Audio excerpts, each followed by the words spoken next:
Robinson Crusoe, a restless young Englishman, rejects his father's wishes for a stable, middle-class life and chooses instead to pursue adventure at sea. His early voyages are marked by misfortune shipwrecks, pirate capture, and enslavement in North Africa, yet Crusoe's determination to become a successful trader only grows stronger, revealing both his ambition and his disregard for warnings of impending ruin.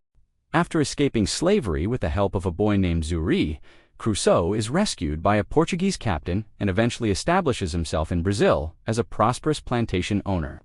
His success, however, reignites his appetite for risk when he joins an expedition to transport enslaved African Zan, ethically troubling motivation the novel treats. Matter-of-factly, his fate takes a decisive turn. A violent storm wrecks the ship near a remote Caribbean island, killing everyone except Crusoe. He salvages supplies, weapons, and tools from the wreck and begins his new life in total isolation.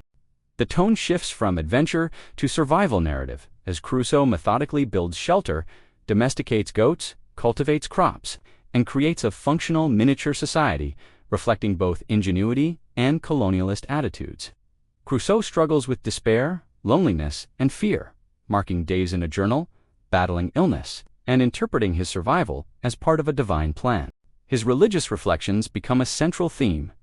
Isolation prompts a spiritual awakening, repentance, and a sense of being chosen for endurance and moral discipline. After years of solitude, Crusoe discovers footprints on the beach, followed by evidence of cannibalistic rituals performed by indigenous people who visit the island periodically.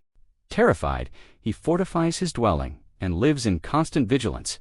His fear turns to action when he rescues a captive intended for sacrifice.